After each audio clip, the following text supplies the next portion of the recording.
Imagine एक दिन सुबह उठकर आपको पता चले कि मौत अब इनेविटेबल नहीं है। मतलब ये एक ऐसी चीज नहीं है जिसे टाला नहीं जा सकता। वाइल्ड है ना? ये सुनकर दिमाग घूम जाता है। मैं सीधे इंसानियत के सबसे माइंड बेंडिंग सवालों में से एक पर डाइविंग कर रहा हूं। क्या इंसान कभी इमॉर्टल बन सकते हैं? क्या अमरता सच में मुमकिन है? सदियों से हम मौत से डरते आए हैं। मौत का खौफ हमारे दिलों में बसा हुआ है और इससे बचने का सपना देखते आए हैं। ये सपना हमारी कहानियों, हमारी कला में झलकता है। इजिप्ट जैसी पुरानी सभ्यताओं ने अपने फेरोज को ममीफाई करने की कोशिश की, यह उम्मीद करते हुए कि उनकी आत्माएं अलाइव रह सके। उनका मानना था कि मौत के बाद भी जीवन है। लेकिन आज साइंस मौत को ही चैलेंज कर रही है, सिर्फ मेमोरीज या सोल्स को प्रिजर्व नहीं कर रही। अब विज्ञान सिर्फ यादों को सहेजने तक सीमित नहीं है। यही इमॉर्टैलिटी साइंस की दुनिया है। ये अमरता के विज्ञान का क्षेत्र है। चलो बेसिक से शुरू करते हैं। हमारा डीएनए जीवन का ब्लूप्रिंट। हर बार जब हमारे सेल्स डिवाइड होते हैं, हमारा डीएनए थोड़ा और वर्न आउट हो जाता है। ये एक नेचुरल प्रोसेस है। यही एजिंग है इन अ नटशेल। संक्षेप में बुढ़ापा यही है। लेकिन फिर रिसर्चर्स ने कुछ फैसिनेटिंग डिस्कवर किया, टेलोमियर्स। उन्हें अपने शूलेसेस के एंड पर लगी प्लास्टिक टिप्स की तरह सोचो, लेकिन आपके डीएनए के लिए। ये डीएनए के प्रोटेक्टिव कैप्स हैं। जब टेलोमियर्स श्रिंक होते हैं तो सेल्स एज करते हैं और मर जाते हैं। ये सेल्यूलर एजिंग का एक अहम हिस्सा है। लेकिन अगर हम उन्हें लॉन्ग रख सकें तो शायद हम एजिंग को स्लो डाउन कर सकें या उसे रोक भी सकें। ये एक रेवोल्यूशनरी आइडिया है।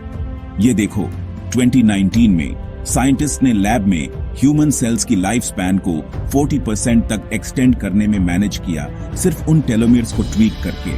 उन्होंने टेलोमियर्स की लंबाई को बदला।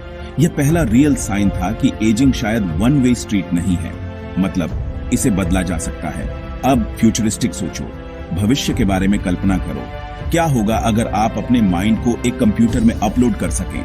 साइफाई लगता है, लेकिन इसे माइंड अपलोडिंग कहते हैं। ये साइंस फिक्शन जैसा लगता है, पर यह एक कॉन्सेप्ट है। कुछ रिसर्चर्स पहले से ही इस पर काम कर रहे हैं।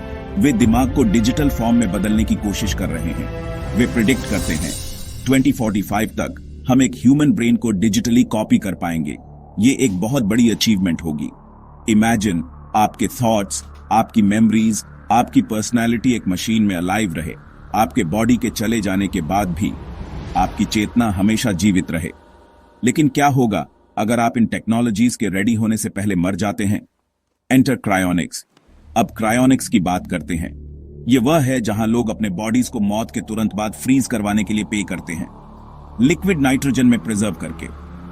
ये एक तरह का सस्पेंडेड एनिमेशन है। उम्मीद, समडे साइंस उन्हें रिवाइव कर पाएगी और उन्हें मारने वाली बीमारी को ठीक कर पाएगी। भविष्य में चिकित्सा विज्ञान इतना उन्नत हो जाएगा। आज अमेरिका में 400 से ज्यादा लोग लिटरली आइस पर हैं, लाइफ में एक सेकंड चांस का इंतजार कर रहे हैं। वे भविष्य की उम्मीद में जमे हुए हैं। लेकिन इमॉर्टैलिटी सिर्फ शाइनी टेक और मिरेकल क्यूर्स नहीं है। ये सिर्फ तकनीक और चमत्कारी इलाज से बढ़कर है। इसमें बड़े सवाल हैं। इसमें नैतिकता और दर्शन से जुड़े कई सवाल हैं।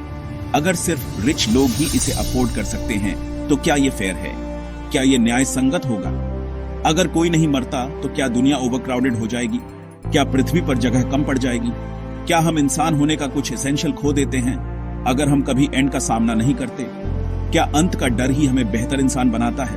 तो क्या आप हमेशा के लिए जीना चाहेंगे, या आपको लगता है कि लाइफ की ब्यूटी उसकी लिमिट से आती है?